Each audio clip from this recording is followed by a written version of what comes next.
할렐루야, 만나서 반갑습니다. 우리 함께 옆 사람과 인사 나누겠습니다. 참 잘 오셨습니다. 주님의 사랑과 은혜가 함께 하시기를 바랍니다. 오늘도 동일한 하나님의 평안과 은혜가 넘치는 시간 되기를 주님의 이름으로 축복합니다.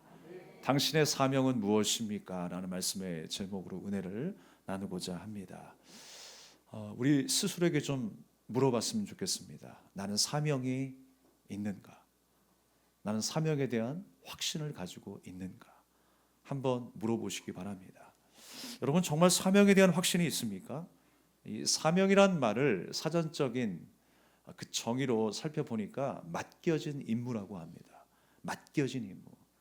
그러나 좀 내용이 부실한 것 같아요. 우리가 사명하면 좀 더 포괄적이고 좀 확대된 해석이 되어야 되지 않는가라는 생각을 해보게 됩니다. 우리가 살아가는 목적이 사명이고 또 우리 인생의 문제를 근본적으로 해결해 나가는 것이 열쇠가 사명이 아닌가라는 생각을 하게 됩니다. 간단하게 생각할 문제가 아니라는 것이죠. 여러분, 오늘 이 시간 느헤미야를 통해서 사명에 대해 깊이 묵상하고 돌아가는 이 아침이 되기를 바랍니다. 우리가 사명하게 되면 항상 교육자들만 생각을 하기 일쑤입니다. 직분자들에게만 해당된다고 생각합니다. 특정한 일을 부여받은 사람들에게만 사명이 해당된다고 생각할 것입니다. 그러나 아니에요. 하나님의 자녀로 부름을 받은 모든 사람들에게 이 사명은 해당이 됩니다. 그런 의미에서 우리는 하나님 앞에 모두가 사명자입니다. 함께 따라하겠습니다. 나는 사명자이다. 그렇습니다. 우리는 하나님 앞에 사명자예요. 주님의 그 원대한 뜻을 품고 이 땅에 부름을 받았습니다. 근데 우리가 이 사명에 대해서 너무 큰 무거운 부담을 느껴요. 어떻게 감당하지? 내가 어떻게? 나는 할 수 없어 라고 이야기를 합니다. 그러나 여러분, 사명은요 부담이 아니에요. 하나님의 뜻이 이루어지고 거룩으로 나아갈 수 있게 하시는 축복된 삶인 것입니다. 하나님의 뜻이 이루어지고 거룩한 삶으로 나가게 하는 축복이라는 거예요. 제가 뭐라고 했다고요? 삶을 이야기했어요. 그렇습니다. 내가 어떤 훌륭한 업적을 남기는 것, 공로를 이루는 것, 그것이 사명이 아니라는 거예요. 우리의 삶을 통하여서 하나님 앞에 드릴 수 있는 시간들이 돼야 돼요. 삶이 중요한 거예요. 삶이. 하나님께서 우리에게 보이신 삶이 있습니다. 우리에게 주신 생각과 관심, 가치관, 그것을 가지고 우리가 살아가는 거예요. 그렇게 살아가다 보면 하나님께서 우리를 축복의 통로로 삼으셔서 하나님이 귀한 일들을 만들어 내시는 줄로 믿습니다. 그러니까 우리는 삶을 통하여 쓰임 받는 거예요.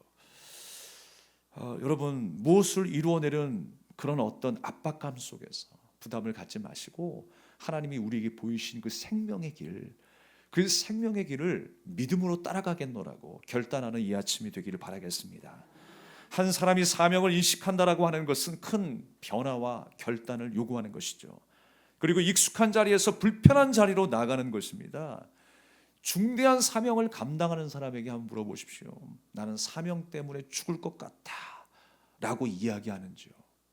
여러분, 사명 가운데에 깊숙이 들어가 있는 사람은 절대로 이렇게 이야기하지 않습니다. 오히려 그 사명의 의미조차, 아니 내게 맡겨진 사명이 있다는 것조차 모르는 사람들은요 오히려 삶 속에서 공허함을 느끼며 살아갑니다. 무기력한 인생을 살아갈 수밖에 없습니다. 그러나 하나님께서 주신 사명이 무엇이고 그 사명의 깊이 속에 깊이 젖어 있어 살아가는 인생은요, 희생과 함께 무엇이 함께 보태져 있느냐? 기쁨이 더불어 함께하는 거예요. 희생하면서도 기뻐하는 거예요. 내가 헌신하면서도 하나님 앞에 감사하는 마음이 더하는 것입니다. 여러분, 사명자이십니까? 하나님 앞에 기쁨으로 쓰임 받기를 원합니다. 그렇습니다. 여러분, 사명을 잃어버리면요 우리 인생이 무너지게 되어 있어요. 사람은 누구나 익숙한 것을 좋아합니다. 왜 그럴까요? 편하기 때문에 그렇습니다. 제가 장담하건대 오늘 여러분이 앉은 이 자리는요 저번 주에 앉은 자리와 동일할 확률이 99%입니다. 제 말이 맞나요? 왜 그렇게 우리는 내가 앉은 자리를 좋아할까요? 조금만 옮겨지면 뭐가 이상한 것 같고, 내 입맛에 안 맞는 음식을 먹으면 조금 이상하고, 내 성향과 조금만 다르면 이상하고, 변화를 받아들이는 걸 힘들어요. 우리가 그렇게 개혁, 교회 안에서도 개혁을 외치지만 절대로 나는 변하지 않으려고 해요. 그게 무슨 개혁입니까? 그게 개신교입니까? 여러분, 우리가 개신교래요, 기독교래요. 근데 절대로 변하지 않으려고 해요. 여러분, 로마 카톨릭에서 잘못된 것을 개선하고 개신하는 게 개신교 아닙니까? 그런데 개신교라고 하면서 변하지 않는 게 여러분 개신교예요? 로마 카톨릭교도 천주교도 기독교라고 이야기를 합니다. 기독교 범주 안에 구교와 신교가 있을 뿐이에요. 그런데 내가 변하지 않는다면 우리는 로마 카톨릭과 별반 다를 바가 없는 것입니다. 이 변하는 데 있어서는요, 아픔을 동반합니다. 불편함이 존재해요. 그게 쉬운 일이겠습니까? 내가 익숙한 자리에서 나온다는 게 쉽겠어요? 여러분의 자리를 이동한다는 게 쉽겠습니까? 그러나 여러분, 이동이 된다고 해도 상처받지 마십시오. 마음의 부담감을 느끼지 마십시오. 여러분의 자리를 옮기겠다라고 하는 얘기는 아닙니다. 우리에게 예상치 못한 부담이 찾아와도 여러분 두려워하지 마십시오. 우리의 상황이 바뀐다고 해도 염려하지 마십시오. 주님께서 보이신 그대로 따라가면 되는 것입니다. 원래 편안한 불편한 것입니다. 익숙하고 편안한 자리를 이탈해야 하기 때문이라는 거예요. 하지만 바로 그 시간이 우리에게 있어서 성장의 기회가 된다는 것입니다.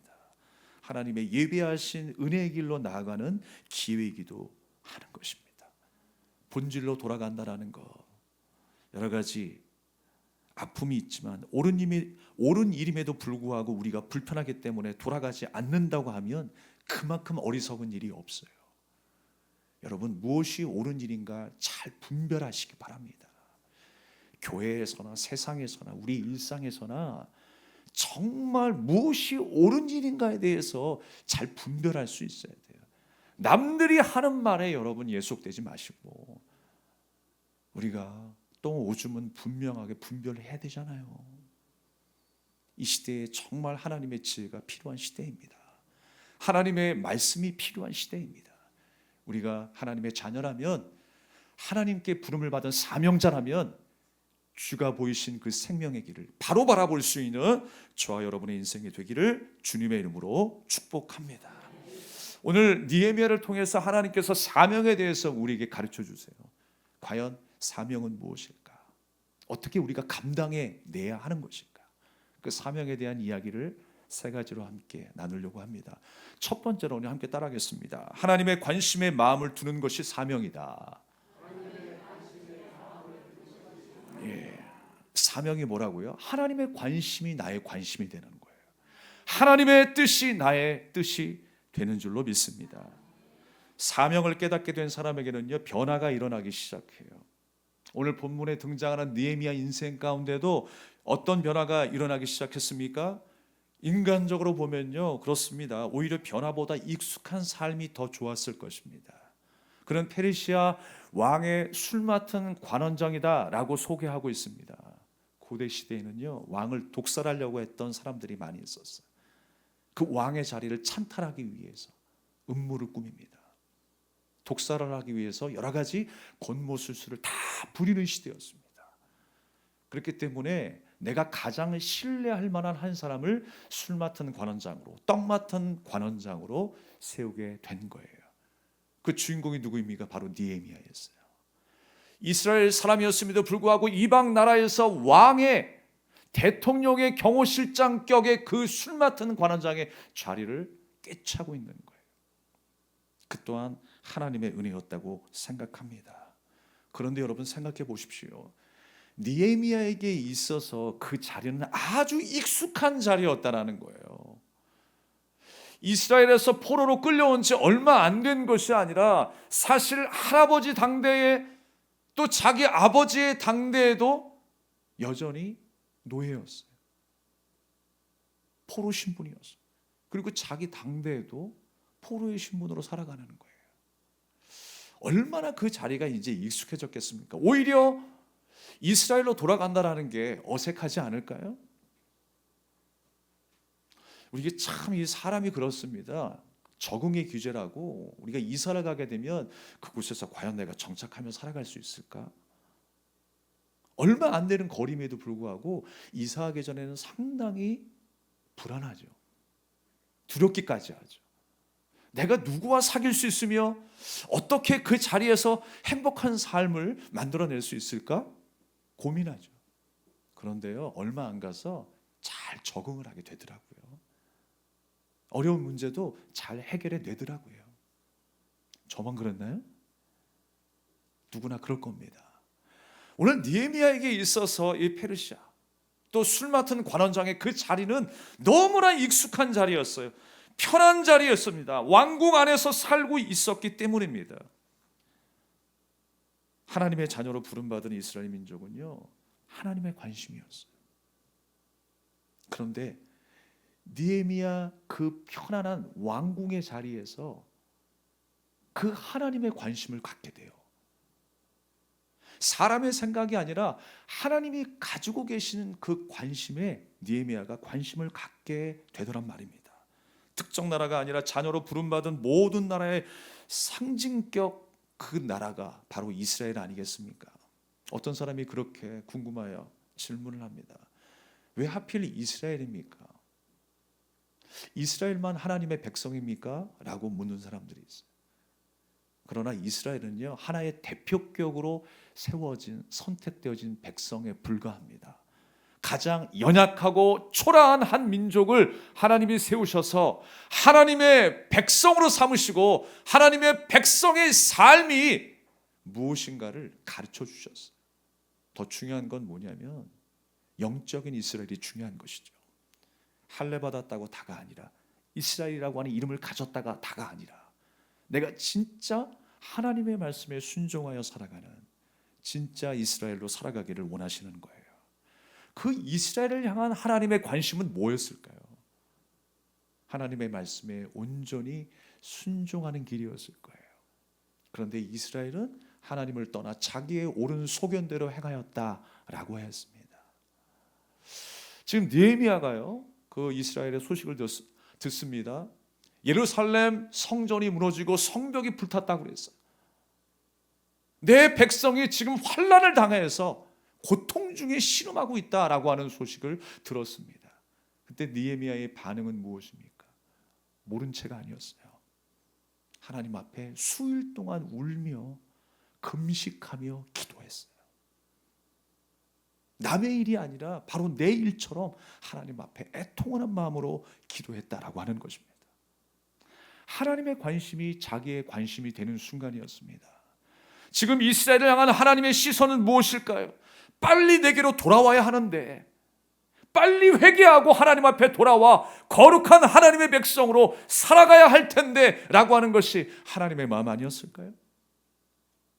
지금 느헤미야의 마음도요, 거기에 있는 거예요.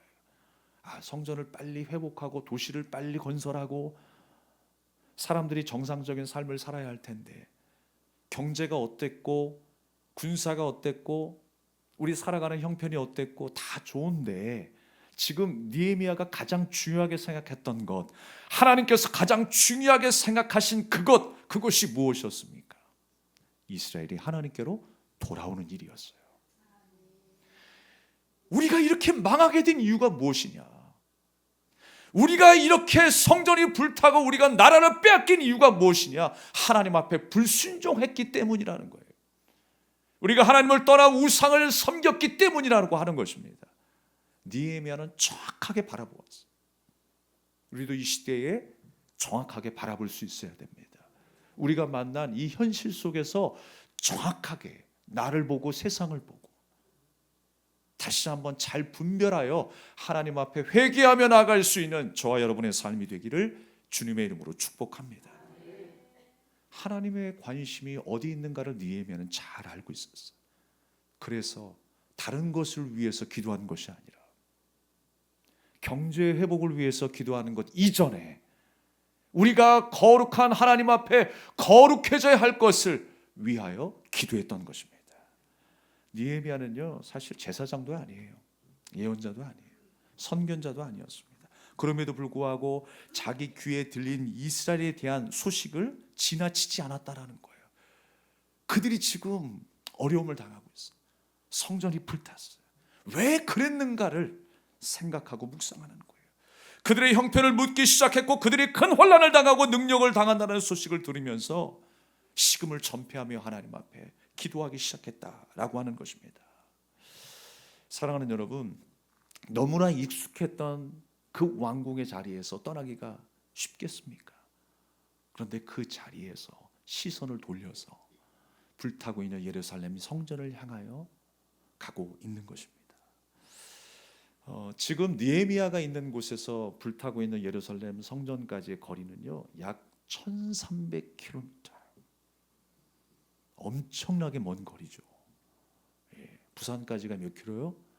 항상 이제 멀다라고 생각할 때 부산을 이야기하는데 400km라면 1300km면요 3배가 넘는 거리 아닙니까?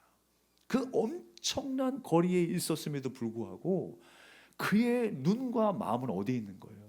예루살렘에 있는 거예요. 하나님의 마음이 하나님의 백성 가운데 있으니까, 그들이 환난을 당하고 있으니까, 왜? 하나님을 떠나서 방황하고 있기 때문에. 그들이 돌아오길 원하는 것, 그것이 하나님의 마음이라고 하는 사실을 느헤미야는 잘 알고 있었다라고 하는 것입니다. 그래서 예루살렘에 관한 여러 가지 정보들을 모으기 시작합니다. 하나님이라고 하는 그 측근을 통해서 지금 어떻게 백성들이 살아가고 있고 그 형국은 어떻게 되어가고 있는지 소식을 듣기 시작하고 있습니다. 나는 편안한 삶을 살고 있는데 나는 아무 상관없어, 그것이 아니라 자꾸 눈이 밟히는 거예요. 귓가에 들리거든요. 자꾸 마음이 움직이기 시작하는 거예요. 우리도 여러분, 어떤 소리가 들릴 때 여러 번 반복해서 들릴 때가 있죠. 주님께서 자꾸만 우리의 닫혀있는 마음들을 두드리시는데, 우리의 귀를 여시려고 하는데 우리가 외면할 때가 있어요. 주님의 거룩한 일들을 위하여, 봉사와 헌신을 위하여 하나님께서 부르시고 마음의 감동을 주심에도 불구하고 우리의 마음을 하나님 앞에 드리지 못하고 우리의 삶을 하나님 앞에 맡기지 못하는 우리의 인생이라면 우리는 다시 한번 주님의 부르심 앞에 순종해야 합니다. 하나님의 관심이 나의 관심이 되는 것, 그것이 바로 사명의 길로 들어서는 첫 걸음이라는 거예요. 하나님의 마음이 여러분의 마음이 되기를 바랍니다. 그래서 그 소식을 듣고 느헤미야는 가슴 아리를 하는 거예요. 바로 자기의 일로 여겼다는 거예요. 바로 이 모습이 사명자의 모습이라고 하는 것입니다. 6.25 전쟁 때요, 미국의 한 기자가 우리 한국에 와서 사진을 찍어 갔어요. 전쟁의 참상 속에 울고 있는 고아들의 모습을 한 장 한 장 찍어서 본국으로 가지고 갔습니다. 본국으로 돌아가서 사람들에게 사진을 통해 전쟁의 참상을 알렸던 거예요. 그때 어떤 한 사람이 전쟁 고아들에 대한 동정을 느끼기 시작했어요. 그래서 자신의 돈을 기부하고 집으로 돌아갔는데 자꾸만 그 사진이 머리에 떠오르기 시작하는 거예요. 직장에 일하면서도 떠오르기 시작합니다. 가정에서 식사를 하면서도 어디에 있어도 하나님께서 생각나게 하셨어요. 그 사진 속에 고아들이 자꾸만 떠올라서 잠을 이룰 수 없을 정도였습니다. 그래서 급기야 이 사람은 한국 비행기를 탑니다. 다시 고아들의 모습을 보았어요. 너무 안타까워서 3-4명의 고아를 입양해서 미국 본국으로 돌아왔습니다. 그들을 정성껏 돌보고 사랑으로 케어해 줬습니다. 그런데 역시 마음이 또 편하지 않아서 다시 한국을 또 찾았어요. 그리고 나서 약 20명의 고아들을 또 데리고 온 거예요. 그것도 모자라서 나중에는요, 자기의 전 재산을 다 기부해서 재단 하나를 설립해요. 그 재단이 바로 홀트 재단이에요. 홀트 아동복지예요. 그가 뭐 계시를 받았겠습니까? 그가 엄청난 뭐 은사를 받았겠습니까? 하나님의 음성을 들은 적도 없어요. 그러나 하나님의 관심이 자기의 관심이 되었어요. 하나님이 주신 마음을 외면하지 않고 그 감동 가운데에 쓰임 받을 수 있었던 것입니다. 그 하나님의 관심이 느헤미야의 사명이 된 것입니다. 여러분의 상황 속에서도 보고 듣게 하시는 하나님의 관심이 무엇입니까? 분명히 있을 거예요. 하나님께서 깨닫게 하신 감동이 있을 거예요. 주님께서 우리에게 주신 거룩한 부담감이 있을 것입니다. 여러분, 그거 외면하지 마시고 믿음으로 순종하며 쓰임받을 수 있길 바랍니다. 자녀를 보게 하십니까? 자녀를 위해서 기도하십시오. 이웃을 보게 하십니까? 지나가다가 노숙자 한 명을 보게 하십니까? 점점 마음이 불편해지기 시작하세요? 여러분, 그 마음 하나님이 주신 마음입니다. 내 이웃을 향한 마음, 그것이 원수를 향한 마음일지라도 그 순간에 하나님께서 내게 말씀하시면 믿음으로 순종하며 쓰임받기를 간절히 소망합니다. 두 번째로는요, 내게 주신 상황을 기회로 만드는 것이 사명이라는 거예요. 내게 주신 기회들이 있어요. 어떤 사람에게는 좋은 일이 있어요. 또 어떤 사람에게는요, 나쁜 상황이 있을 수 있어요. 그러나 좋고 나쁘고의 유무에 상관없이 너무너무나 중요한 것은 뭐냐면 하나님께서 우리에게 그러한 상황을 보게 하셨다라는 거예요. 왜 하나님께서 이러한 마음을 느끼게 하셨는지, 왜 그 상황을 보게 하셨는지 하나님께서 깨닫게 하시더란 말입니다. 누구의 도움이 분명히 필요하다는 걸 주님께서 깨닫게 하세요. 누군가 그 일을 감당해야 되는 걸 깨닫게 하세요. 그래서 여러분, 내가 좀 자신이 없어도, 내가 좀 자격이 없는 것 같아도 그런 일들을 보여주셨을 때 하나님 앞에 맡기고 순종해 보십시오. 그 나머지는 주님이 하시는 거예요. 우리는 순종하며 사명의 그 길에 들어섰을 때에 내가 하는 것이 아니라 하나님이 하신다는 사실을 우리는 기억해야 합니다. 술 맡은 관원장은 왕이 마시는 술과 음식에 독이 없는가를 확인하는, 사실상 대통령 경호원과 같은 임무를 맡은 사람입니다. 그만큼 왕이 느헤미야를 신임했다라는 거예요. 그에게 주어진 특권이었습니다. 그래서 어떤 사람은 그렇게 생각할 거예요. 그는 고위 관리였기 때문에, 그런 특권을 가졌기 때문에 하나님 앞에 그렇게 쓰임받을 수 있었죠. 저는 가난하고 병들고 너무 연약한 사람인데, 못 배운 사람인데 제가 어떻게 쓰임받을 수 있겠습니까? 라고 반문을 합니다. 그러나 여러분, 하나님의 마음은요, 아무나 가질 수 있는 게 아니에요. 하나님의 관심을 아무나 알 수 있는 게 아니에요. 다 분주한 일상 속에서 자기의 영광과 자기의 처세를 위해 살아갈 뿐이죠. 자기의 욕망을 위해 살아갈 뿐이지요. 온통 거기에 관심이 있죠. 그러나 긍휼의 마음을 갖게 된다라는 것, 이웃을 바라볼 수 있는 눈을 가진다라는 것, 하나님의 뜻에 순종하며 살아가야 함을 기억하는 것, 여러분, 그것은요 하나님의 백성에게만 주신 마음이에요. 성령께서 조명하여 주셔서 깨닫게 하시고 감동을 주셔서 헌신하게 하시고 믿음으로 감당하게 하시는 그 놀라운 하나님의 역사, 하나님의 자녀에게 주시는 마음인 줄로 믿습니다. 주님이 하시는 거예요. 그래서 여러분, 우리의 상황이 어떤 상황일지라도, 좋은 일이 있어도 나쁜 일이 있어도 우리는 그 순간을 기회로 삼아서 쓰임받을 수 있어야 하는 것입니다. 어떤 자리든지 어떤 상황이든지 남들이 보지 못하고 듣지 못하는 것을 나에게 보게 하셨다면 그것이 바로 사명과 연결되어야 되지 않겠습니까? 하나님이 보게 하셨으니까. 얼마든지 하나님께서는 우리의 약함을 장점으로도 사용하실 수 있는 분이세요. 여러분, 믿으십니까? 약할 때 강함 되신 분이 하나님이세요. 지금 우리 안에 이런 일들이 발생하고 우리 가정 안에 이런 문제가 발생해서 나는 아무것도 할 수 없습니다. 그러나 여러분, 그것 또한 하나님의 계획 속에 있음을 기억하십시오. 왜 하나님께서 내가 의지할 만한 모든 것들을 다 무너뜨리셨는가? 그러나 우리가 약해 있을 때 그 약함을 통하여 하나님의 강함을 증명하시는 기회가 된다는 사실을 여러분 기억하시길 바랍니다. 그래서 여러분, 우리가 좋은 기회와 은사들은요, 사명으로 나아가는 하나의 기회가 될 수 있습니다. 그러나 좋지 않은 상황일지라도 은사를 받지 못했다고 해도 실망할 필요가 없어요. 그런 모습 속에서도 우리는 사명으로 나아가는 기회를 제공받기 때문입니다. 중요한 것은 그 길을 알게 하셨다는 거예요. 성령의 조명을 따라 보게 하셨다는 거예요. 순종하면 하나님이 일하신다는 것입니다. 우리가 함께 말씀 한 구절을 읽어보겠습니다. 에스더 4장 14절의 말씀입니다. 함께 하겠습니다. 시작. 이때에 내가 만일 잠잠하여 말이 없으면 유다인은 다른 데로 말미암아 노임과 구원을 얻으려니와 너와 내 아버지 집은 멸망하리라. 내가 왕후의 자리를 얻은 것이 이때를 위함이 아닌지 누가 알겠느냐 하니. 아멘. 여러분, 이 이야기가 어떤 내용이에요? 에스더에 대한 이야기예요. 하만 장군이 이스라엘을 멸절하기 위해서 계획을 세웁니다. 그 사실을 모르드게 외삼촌이 알게 되죠. 그래서 왕후였던 에스더를 찾아갑니다.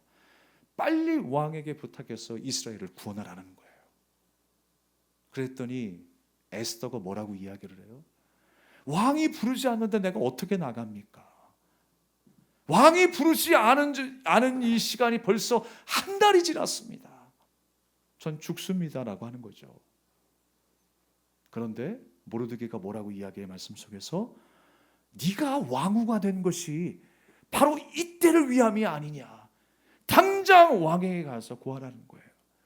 그때 그 말에 순종하여 에스더는 왕 앞에 담대히 나갑니다.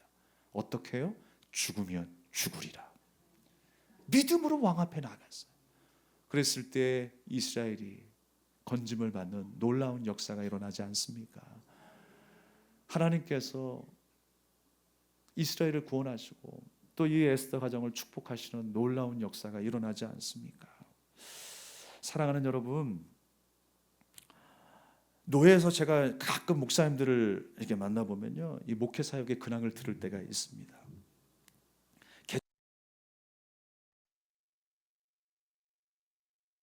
있어요. 사실 퍼주느라 남는 게 없어요.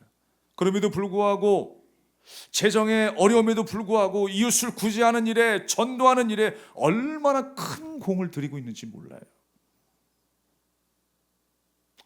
어디서 저렇게 나올까? 그러나 그 뒤에는 그만큼의 희생과 헌신이 계속되고 있다는 사실도 여러분 기억하셔야 됩니다. 그 전도와 또 섬기는 일들을 계속해서 하고 계세요. 그 교회 성도들이, 그 목사님이 뭐 오기가 있어서 그럴까요? 강심장이어서 그럴까요? 재정이 넉넉해서 그럴까요? 그렇지 않아요. 불안한 마음이 왜 없겠습니까? 당장 지금 앞에 이 걱정이 왜 안 되겠습니까?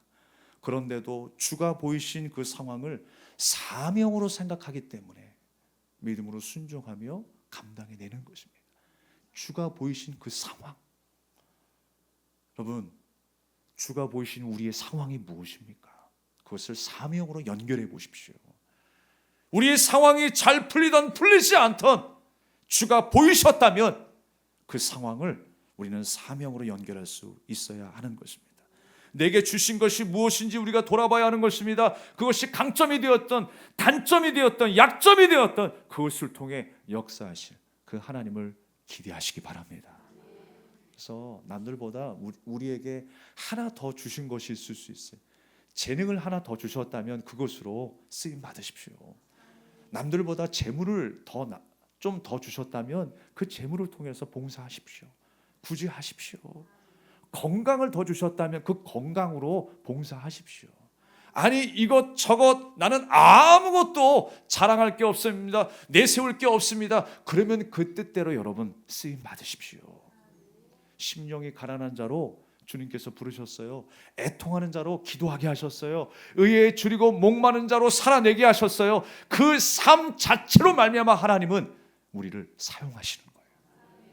아름답게 여러분의 거룩한 일상을 통하여 쓰임 받을 수 있기를 소망합니다.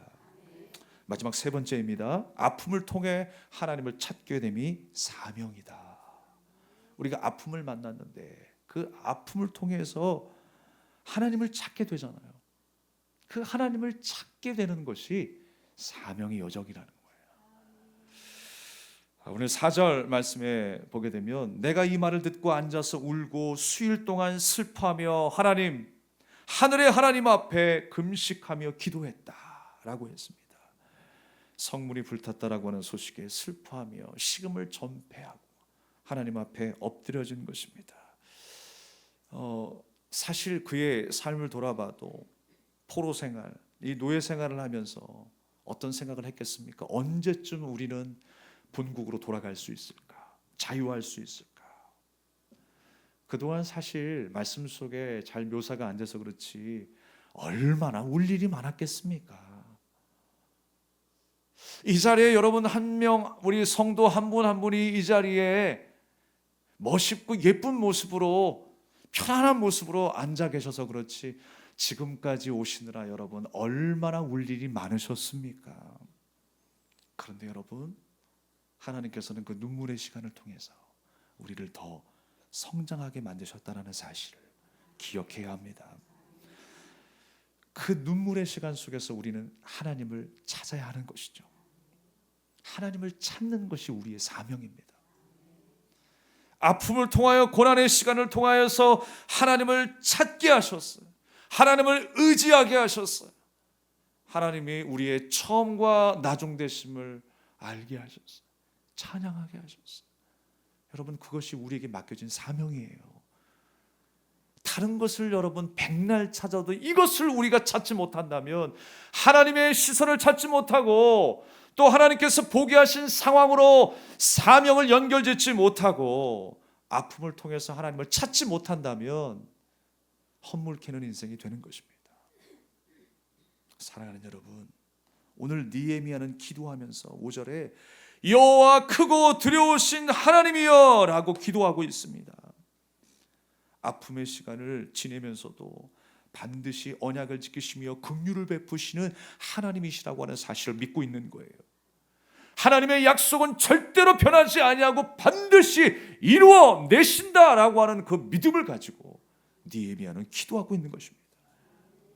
사랑하는 여러분, 내게 주어진 아픔은요 결코 상처로 끝나지 않을 것입니다. 흉터도 남지 않을 것입니다.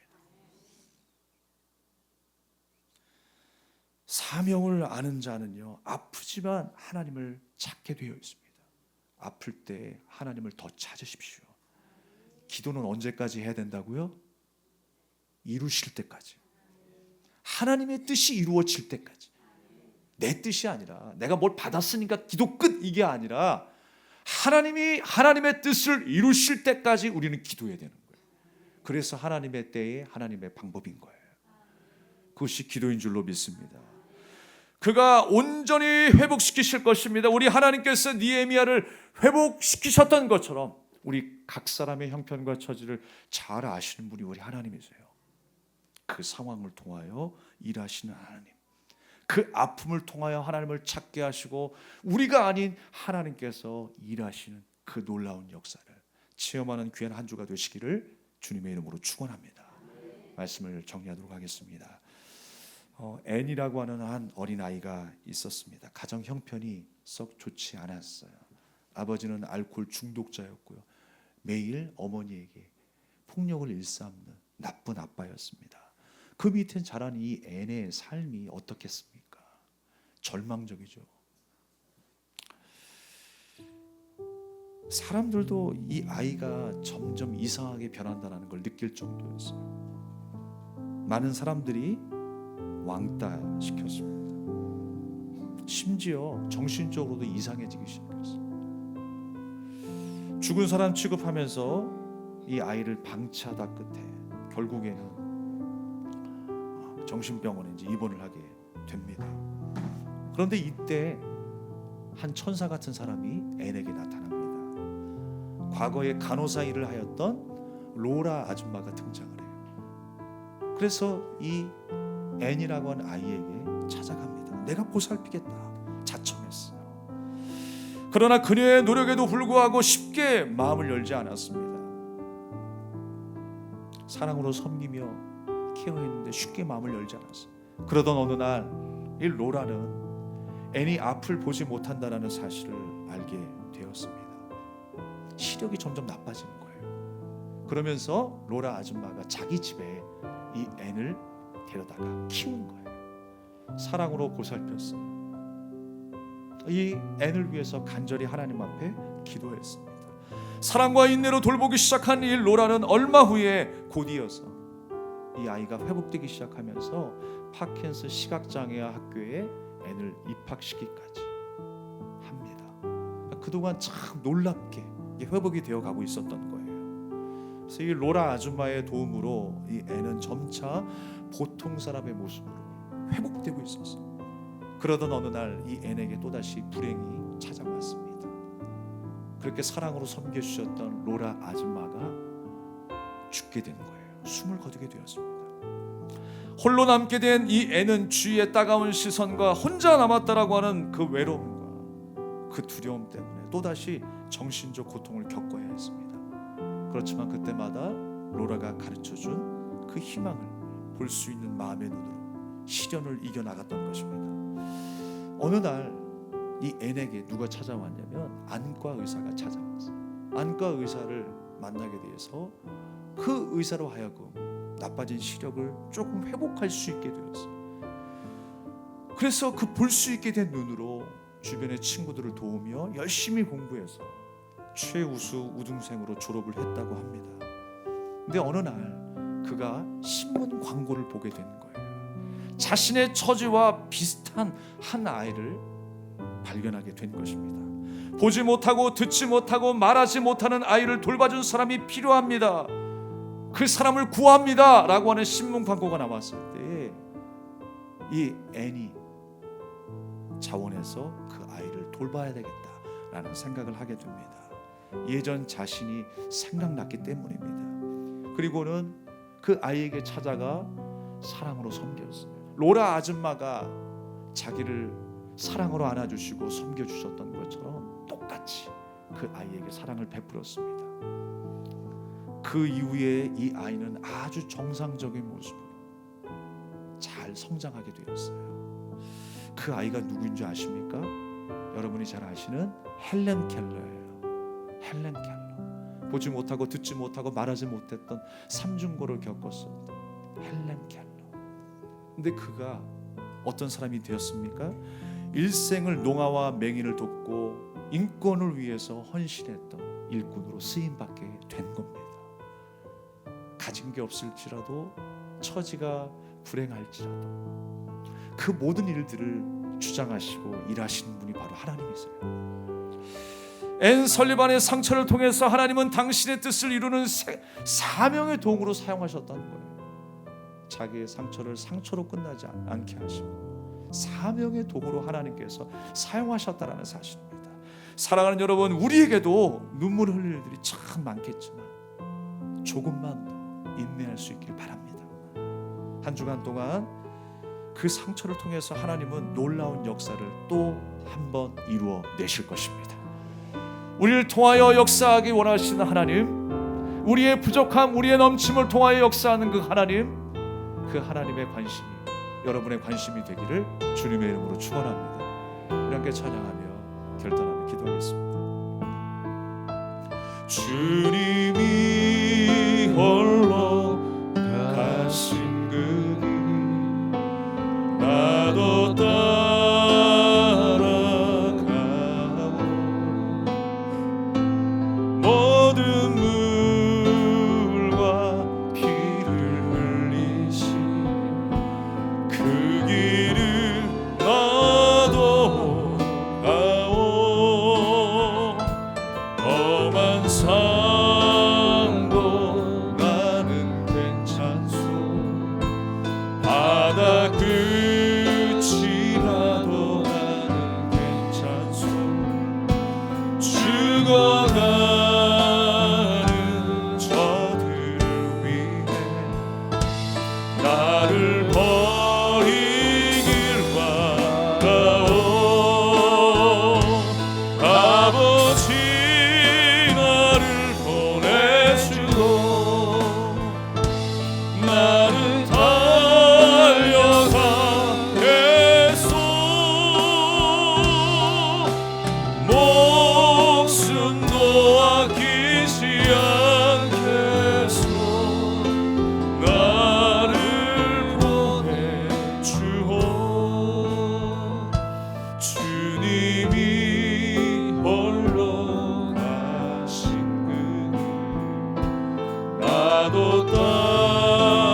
험한 산도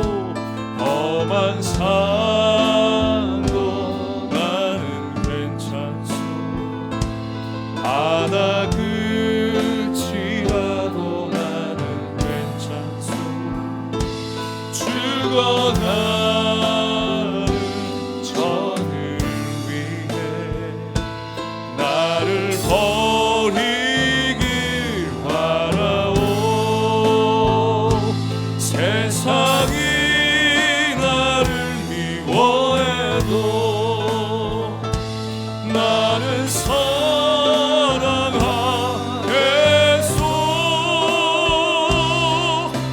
세상을 구원한 십자가 나도 따라가오. 다시 한번 주님이 홀로 가신 주님이 홀로 가신 그 길 나도 따라가오.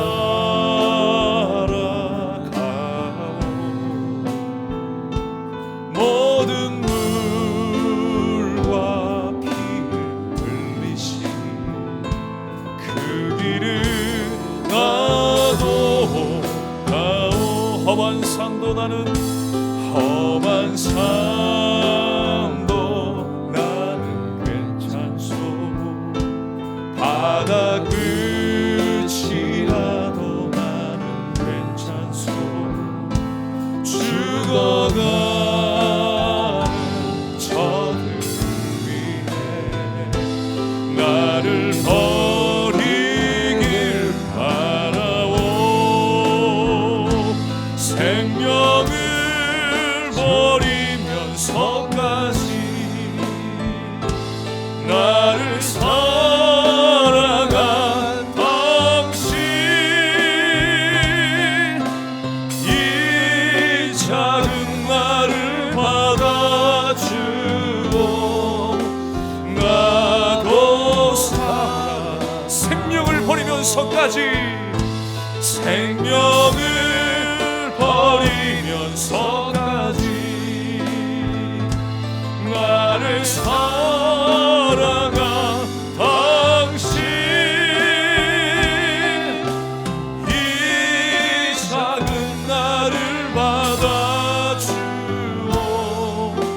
나도 살아가오. 우리 주신 말씀을 기억하면서 우리 합심 하나님 앞에 기도하기를 원합니다. 주님은 나를 하나님의 자녀로 부르셨다는 사실입니다. 여러분 이 사실을 기억하십시오. 또한 나를 사명자로 불렀다는 사실을 여러분 기억하십시오. 그리하여 하나님의 관심이 나의 관심이 되어야 합니다. 그것이 사명의 첫 출발인 것입니다. 그리고 우리에게 어떤 상황이 주어졌다 할지라도 그것을 사명과 연결시키십시오. 그리고 또한 우리에게 주어진 아픔을 통하여 사명의 길로 여러분 접어들고 순종하시길 바랍니다. 그 아픔이 상처로 남지 아니하도록 우리가 하나님의 손에 쓰임 받기를 원합니다. 하나님 나를 보내시옵소서. 나를 사용하여 주시옵소서. 아버지의 영광을 위하여, 하나님의 영광을 위하여 살게 하여 달라고 우리 간절한 마음으로 주님을 외치고 기도하겠습니다. 주여, 아버지 하나님, 주님